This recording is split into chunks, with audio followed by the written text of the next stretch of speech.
Voilà, mesdames et messieurs, bonjour. Merci de nous suivre sur Canal Ivoire.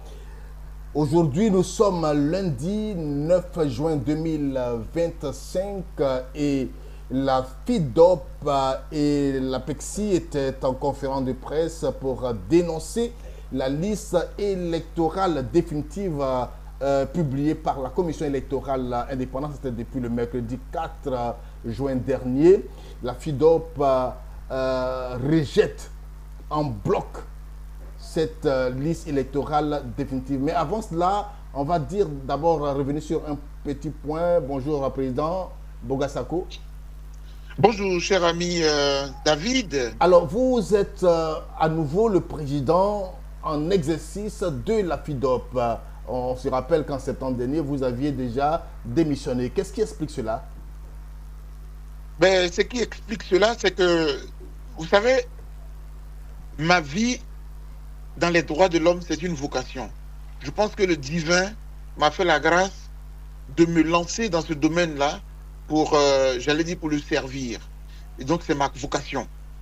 Et il m'a donné un instrument qui s'appelle la FIDOP, qui est aujourd'hui appelée la Fondation internationale pour l'observation et la surveillance des droits de l'homme et de la vie pacifique. Je rappelle toujours à ceux qui ne le savaient pas que c'est en revenant de mon pèlerinage en Israël que cette idée m'est née. Et j'ai créé la FIDOP avec des collègues et tout cela. Donc, quelles que soient les circonstances, même parti, je regarde comment la structure fonctionne, comment elle évolue. Alors, voici que déjà, le vice-président que j'ai sollicité et qui a accepté de présider la FIDOP jusqu'à la fin de mon mandat officiel, qui est le 2 février 2026, il est un peu bafoué, entre griffes. Les gens font un peu tout et n'importe quoi. Vos confrères de cette chaîne de télé que je ne voulais pas nommer, NCI, envoient des invitations directement à mon secrétaire général en contournant et le président par intérim et Dr Boga. Bon, Dr Boga, peut-être qu'il les gêne aussi sur leur plateau. Bref, on a décidé donc de mettre un terme à nos participations sur la chaîne de télé NCI. Et voici que mon collaborateur, il a commencé à sortir une déclaration en estimant que Dr Boga est parti et que, bon, ce sont eux qui sont là et donc il fait un peu son travail et tout ça. Donc, on a tenu une réunion, une sorte d'assemblée générale extraordinaire, Oui. improvisée. Tous les membres de la Côte d'Ivoire, de la France, de l'Italie, de la Belgique, de la Suisse, du Canada, des États, un peu quoi. Là, vous savez qu'il y a 12 représentations en Tout à Europe fait. et tous ont signé une motion me demandant de revenir. Ça s'est passé le 5 juin, le jeudi 5 juin dernier. Et donc, aujourd'hui, j'ai pris une déclaration, j'ai pondu une déclaration dans laquelle je leur rends hommage pour la confiance et pour l'honneur qu'ils me font. Et j'ai accepté de rapporter ma décision de suspension de ma mission et de redevenir le président de la FIDOP jusqu'à la fin de mon mandat, c'est-à-dire le 2 février 2026. 2 février Donc, c'est au président de la 2026. FIDOP que vous parlez en ce moment. D'accord. Alors, à maintenant, vous avez bien compris, le docteur Bogasako, il est le président fondateur de la FIDOP, comme je l'ai dit tantôt. Aujourd'hui, il a tenu une conférence de presse. Il était en compagnie de M. Ibrahim Yaou Remy pour dénoncer la liste électorale définitive publiée par la Commission électorale indépendante. Une liste que vous rejetez. Est-ce que vous Tout pouvez à fait. revenir un peu sur ce qui motive ce rejet? Non, le rejet est motivé par, j'allais dire, par les faits, par le contexte. Vous voyez, si nous sommes des gens épris de paix, il faut savoir anticiper sur les problèmes. Depuis pratiquement plusieurs mois, pour ne pas dire 1 à 2 ans, l'opposition ivoirienne ainsi que la société civile décrit la liste électorale qui est truffée d'imperfections, qui est truffée de personnes, des centaines de personnes dont les noms des parents ne sont pas connus. Il y a des gens qui n'ont pas de père, n'ont pas de mère, une femme qui a 100 enfants, c'est factuel, c'est concret. La CEI a refusé d'intégrer tous ces noms-là. Et donc, on ne peut pas être en train de discuter sur une telle liste. Et puis, le président de la CEI sort ce que lui considère comme une liste définitive. Nous, on dit niet. Cette liste ne peut pas être considérée comme définitive. D'ailleurs, La commission électorale indépendante nous doit une révision de la liste électorale en cette année 2025. Et le bon sens dont parle Descartes voudrait que cette révision-là ait lieu avant l'élection. La prévoir après l'élection, c'est faire preuve, j'allais dire, de mauvaise foi. Je pèse mes mots. En 2020, c'est au mois de juin, jusqu'à début juillet, qu'on a fait la dernière révision pour une élection qui a eu lieu en octobre. En 2015, c'était pareil. Donc cette année, on peut bien le faire. C'est de la mauvaise foi et c'est de la ruse avec la loi. Et moi, je suis un défenseur des droits de l'homme. Je suis attaché au principe de la démocratie. Je suis attaché à la loi. On ne pouvait pas l'accepter. Donc, en résumé, nous avons rejeté cette liste et nous avons estimé que la liste ne sera définitive, j'allais dire, pour près de redondance, qu'à 3 conditions. 1. Que la RLE, la révision de la liste électorale, ait lieu en 2025 avant l'élection. C'est ce que dit la loi, article 6 du Code électoral. Et c'est un droit de l'homme. Nous l'exigeons. Tant que cela n'est pas fait, la liste n'est pas définitive. 2. Il y a trop d'imperfections sur la liste. Des gens ont parlé de 6 millions d'imperfections, de fautes, voilà. Les oppositions ont fait un travail scientifique. Il faut prendre cela en compte pour que tout le monde soit d'accord sur la liste. Tant que ce n'est pas fait, la liste là reste douteuse. Donc, c'est la deuxième condition. C'est pour ça que la liste n'est pas définitive.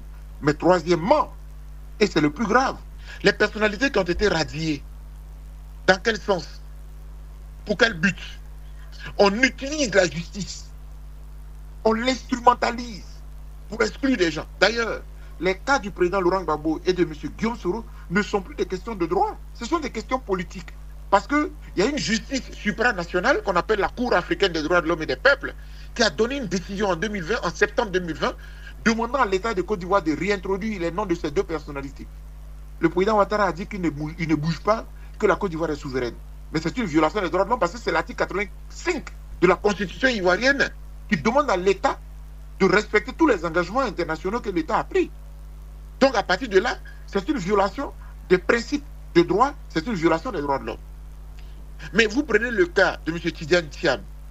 Il ne méritait pas d'être radié de la liste électorale parce que ce monsieur n'a jamais cessé d'être ivoirien. Il est né d'une mère ivoirienne, il est né aussi d'un père français. Et donc pour nous, tout ça, ce sont des abus. Et puis le cas de Charles Blé Goudé que nous avons également évoqué, où il y a une sorte de doublon. On ne peut pas. Et ça, c'est un principe de justice, un principe de droit. On ne peut pas juger une même affaire 2 fois. Il a été jugé par la CPI acquitté, jugé pour les mêmes faits en Côte d'Ivoire. Bref, nous avons estimé que la liste électorale actuelle, nous la rejetons parce qu'elle n'est pas définitive, elle n'est pas consensuelle, et puis elle est toujours truffée des erreurs. Parce que vous savez ce que la CEI a fait? Elle a refusé de prendre en compte toutes les observations qu'ont faites les opposants en estimant qu'ils devaient aller dans les bureaux de vote pour faire ces observations-là. Mais c'est une incongruité. Vous savez, je dis par exemple qu'il y a 100 personnes qui n'ont pas de père, qui n'ont pas de mère. Mais si ces personnes-là sont RHDP, qu'elles sont à Bouaké, ou qu'elles sont à Korogo, ou qu'elles sont à Odiéné, est-ce que vous pensez que c'est dans leur intérêt d'aller dans leur bureau de vote pour se mettre à jour? Non, elles n'ont pas intérêt. Donc, la CEI a protégé les personnes qui ne sont pas en règle avec la liste électorale. On ne peut pas l'accepter. Voilà. Donc, nous rejetons cette liste-là et nous estimons qu'elle n'est pas définitive. Et surtout, on le fait dans l'intérêt de la paix en Côte d'Ivoire. Parce qu'aller au-delà, c'est forcer, braquer l'élection. Et on n'est pas d'accord avec. Alors, c'est le même discours qu'a tenu le PPACI le samedi dernier. Je vais parler du président Laurent Gbagbo. Le porte-parole aussi du PDCI, M. Bredoumi Soumaïla, le 7, a tenu une conférence de presse au siège du parti où aussi il a dénoncé cette liste électorale. Vous venez de le faire. Qu'est-ce qui explique, selon vous, le mutisme du pouvoir? Est-ce que vous soupçonnez le pouvoir de cacher quelque chose dans cette affaire? D'abord, il me faut faire une précision. Nous sommes de la société civile. Donc, comme vous venez de le dire, à l'évidence, nos revendications coïncident avec celles de l'opposition. Mais chacun lutte pour ses propres intérêts. Les opposants sont dans leur rôle. Donc, vous voyez que le PDCI-RDA, dont le champion est exclu de la liste, c'est normal qu'eux, ils soient dans cette logique-là. Mais pour le président Laurent Gbagbo, c'est encore plus grave. Parce que si vous avez écouté vous-même, vous étiez à Port-Boué et lors du meeting du président Laurent Gbagbo, c'est autre chose. Le président Laurent Gbagbo, il revendique une question de dignité et d'honneur. Quelqu'un qui a présidé aux destinées de cette nation, qui est allé à Cour pénale internationale, qui revient, et à qui on vient dire qu'il n'a pas le droit de voter. Alors que cette décision, je veux dire, cette exclusion de la liste électorale n'a même pas été décidée par aucun juge. Donc, il ne se bat pour son honneur, surtout qu'on l'a accusé d'avoir braqué, d'avoir volé comment la BCAO. Le président se sent floué. Il se sent indigné. Et donc, c'est le cri de son indignation. Donc, je veux dire que c'est au-delà même des questions électoralistes. Parce qu'on a atteint sa dignité. Donc, il faut que vous le compreniez. Pour dire que ce qu'on fait là, mine de rien, nous touchons au fondement, à la dignité des êtres humains. Vous savez que je suis un défenseur des droits de l'homme et la question de la dignité humaine, on ne s'amuse pas avec. C'est pour cela que du haut de votre micro, je peux dire au président Laurent Gbagbo qu'il a tout notre soutien. Parce que c'est une question de dignité. Maintenant, pourquoi le pouvoir s'obstine à ne pas écouter qui que ce soit? À la conférence de presse que nous avons animée sur des questions posées par certains de vos confrères, je suis un peu revenu sur cette question. J'estime que le pouvoir a son calendrier qui n'est pas le nôtre. Le pouvoir a ses raisons qui ne sont pas les nôtres. Mais ce que nous lui demandons, ce que nous lui disons, c'est qu'il y a la loi. Nous sommes dans un état de droit. Et ce que la loi prévoit, nous ne pouvons pas accepter qu'un pouvoir piétine notre constitution. Si le code électoral demande qu'on fasse une RLE avant l'élection, nous devons nous battre pour qu'il puisse le faire parce que c'est notre droit. Mais pourquoi le pouvoir ne le fait pas? Oui, mais parce que le pouvoir fait un passage en force. Le pouvoir fait forcément... Moi, je dis, dès l'instant où tout le monde réclame une élection transparente et que le pouvoir refuse la transparence de l'élection, mais je suis en droit de dire que le pouvoir veut frauder, veut braquer l'élection, veut nous imposer un président. Et ça, on ne peut pas l'accepter. Je pense aussi à autre chose, parce que j'ai écouté très souvent le président Ouattara, qui a l'habitude de dire ces derniers jours que ne vous inquiétez pas, l'élection sera transparente. Elle sera tranquille. Je le soupçonne, et ça c'est mon analyse personnelle, j'ai le droit de la faire, c'est que peut-être que le président voudrait se retirer. Ce que nous, on a toujours appelé de nos voeux. Personnellement, j'étais toujours celui qui estime que le 3e mandat n'était pas bon, le 4e encore moins. Donc, j'ai l'impression que le président voudrait peut-être ne pas candidater. Oui, mais même s'il ne candidatait pas, le problème n'est pas résolu. Parce que quel que soit celui qui va désigner, ce sera un candidat. Donc l'appareil électoral deviendra toujours problématique. C'est pour cela que le dialogue politique est ce à quoi nous appelons tous les leaders. Et le président Ouattara, jusqu'à maintenant, ici est refusé. Le ton monte, la tension monte, les Ivoiriens sont de plus en plus angoissés. Je profite de votre micro pour réitérer cet appel, pour dire au président que c'est la seule porte de sortie que nous avons. Parce que dans ces conditions-là, aller à cette élection, c'est exposer davantage les Ivoiriens à un chaos qui nous guette à l'horizon. J'ai le droit aussi de m'inquiéter, même si dans mon pays, on nous dit que c'est interdit. Mais j'ai ce droit-là. Et j'ai dit. Et vous avez dit, il y a la convention du RHDP qui est prévue pour ce mois. Ils sont en pré-convention actuellement. Et c'est une convention qui attire tous les regards, bien sûr, pour comprendre, parce que les décisions véritablement de cette convention peuvent influencer véritablement la suite des débats politiques en Côte d'Ivoire. Alors, qu'est-ce que vous pensez, ou bien qu'est-ce que vous pourriez peut-être demander aujourd'hui au RHDP au sorti de cette convention?